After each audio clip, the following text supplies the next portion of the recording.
परिचय चाहेंगे दर्शकों के लिए आपका? देखिए, मैं एमडी नाजिर, भारतीय अमन समाज पार्टी नेशनल प्रेसिडेंट साहब, जिस तरह से देश में खासकर उत्तर प्रदेश में जो माहौल चल रहा है, ठोक दो वाला के इनकाउंटर किए जा रहे हैं लगातार, आप किस नज़रिए से देखते हैं इस मामले? देखिए, मैं तो ये चाहता हूँ, अगर कोई भी क्रिमिनल है या उसके खिलाफ कैसे कार्रवाई होनी चाहिए, मगर कानून के दायरे में रहते होनी चाहिए। हमारा संविधान यही कहता है कि कोई भी कार्रवाई हो, किसी का भी कोई बात है तो उसे संविधान के दायरे में हल करना चाहिए।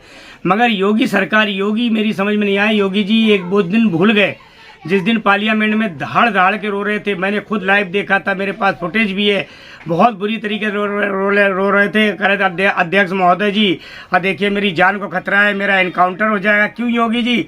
वो इनकाउंटर अब तुम्हें ध्यान आ रहा है? अब तुम एक ही समुदाय को टारगेट बना के इनकाउंटर करा रहे हो। ये कौन सा इंसाफ है? ये कौन से देश के लिए सुरक्षा की बात है?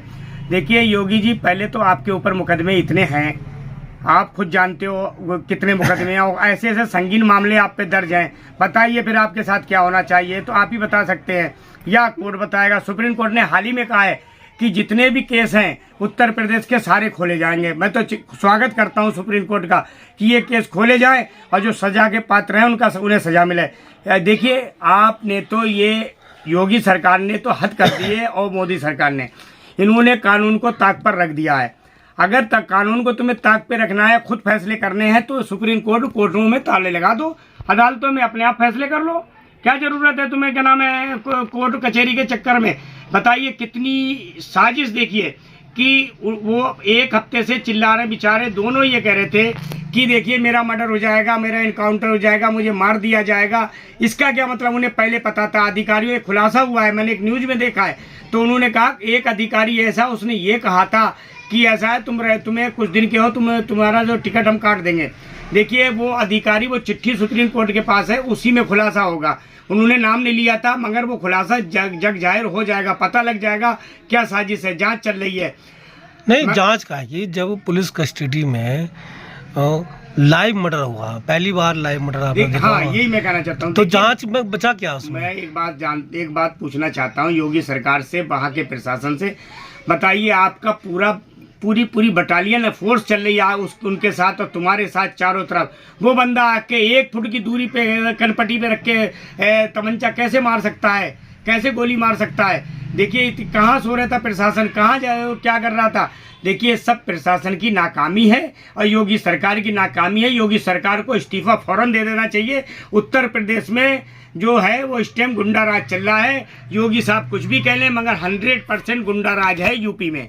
नहीं, देखिए अभी तक जितनी डिबेट चल रही हैं, जितने मामला आ रहे हैं, उनमें जो पुलिस वाले सस्पेंड किए गए हैं, केवल सस्पेंड किए गए, उनके खिलाफ कोई मुकदमा, जब वो जिम्मेदार पुलिस अधिकारी हैं तो उनके खिलाफ मुकदमा दर्ज कर कार्रवाई की जानी चाहिए। देखिए मैं बताऊं, पुलिस अधिकारी तो थोड़ी सी देर के लिए लगे होते हैं, मगर जो मेन अधिकारी, बड़े अधिकारी हैं, जिम्मेदारी उनकी होती है, उनके पास गुप्तचर रिपोर्टें होती है, उनके पास पूरा तरीका होता काम करने का। उन्हें नहीं पता लगा कि इनकी हत्या हो सकती है। और दूसरी बात कहते हैं प्रेस के उसमें आए, बेस में। अरे प्रेस के बेस में आए तो तुमने हथियार कैसे अंदर चले गए? बताया तो पुलिस की गाड़ी में आए थे। ये कह रहा है, मीडिया कह रहा है पुलिस की गाड़ी में आए, तो मगर पुलिस ही जवाब देगी ना, कहाँ से आए, कैसे आए, क्या हुआ। अब उस पर ढेर सारे खुलासे हो रहे हैं। अच्छा, एक और सवाल था, जो आयोग बना, 3 लोगों का एक आयोग कमेटी बनी जांच करने के लिए, उसमें उत्तर प्रदेश आयोग का अधिकारी भी है, तो क्या लगता है कि उत्तर प्रदेश के अधिकारी उसमें शामिल हो, जांच निष्पक्ष हो? देखिए मैं बताऊं, सुप्रीम कोर्ट के रिटायर्ड जज से ये जांच करानी चाहिए। जो उत्तर प्रदेश के अधिकारी हैं, उत्तर प्रदेश के तो एक दिखावा है जांच का, इसका कोई मायने नहीं रखता। अगर इन्हें जांच करानी थी तो सुप्रीम कोर्ट के जो रिटायर्ड जज हैं उनसे करानी चाहिए। और तुरंत आनंद फानंद में इन्होंने एकदम कहा कि हम जांच करा रहे हैं। जांच क्या है? 3 आदमी कमेटी, अपने आदमी बिठा दिए, रिपोर्ट वही आएगी जो गुजरात दंगों में आई है। ये तो जग जाहिर है, आप लोग सामने है।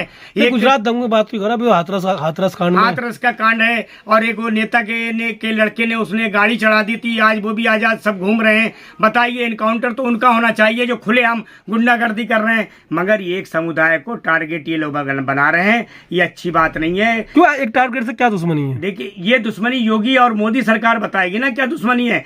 देखिए आप बताइए, आप भी तो। मैं बताता हूँ, ये सब RSS की चाल है और RSS नहीं चाहता कि हिंदुस्तान में मुसलमान रहे।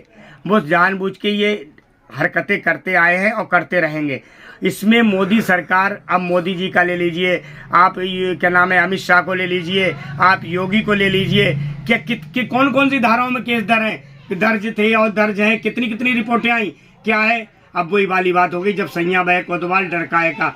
देखिए ये अमन समाज पार्टी क्या डिमांड करती है इसमें? अमन समाज पार्टी यही डिमांड करती है कि जितने भी बीजेपी के जो भी क्रिमिनल हैं और अदर भी हैं, चाहे हिंदू हो, मुस्लिम हो, सिख हो, ईसाई हो, कोई भी हो, उनको सबको इसी तरीके से हम इनकाउंटर करो। जब हम योगी जी की पीठ थपथपाएंगे, जिस तरीके से तुम एक ही समुदाय को मार रहे हो, टारगेट बना रहे हो, अरे दूसरे भी तो समुदाय के लोग हैं, उन्हें भी तो करो। आप उनकी लंबी लिस्टें हैं, किसी 100 केस हैं, किसी 35 केस हैं, किसी 88 केस हैं, किसी पे 102 केस हैं। बताइए कुछ है भी क्या है वहाँ? नहीं, आपने सब जंगलात की बात की, राष्ट्रपति भवन की, राष्ट्रपति शासन की बात ही नहीं करी। मैं कहता रहा हूँ वहाँ पे राष्ट्रपति शासन लगाना चाहिए और राष्ट्रपति जी को संज्ञान लेना चाहिए, वहाँ के राज्यपाल को संज्ञान लेना चाहिए, सुप्रीम कोर्ट को भी संज्ञान लेना चाहिए। जहाँ जहाँ ऐसी हरकतें हो रही हैं जो कोर्ट के बिना फैसले कर रहे हैं, वहाँ तुरंत राष्ट्रपति शासन लगना चाहिए, क्योंकि हम चाहते ही अमन समाज पार्टी। क्या लगता है कि जो तीन आदमी लाइव मर्डर में शामिल है, उनका भी बुलडोजर चलेगा? चलना चाहिए उनका। उन तो लाइव मर्डर किया है, उनके घरों पर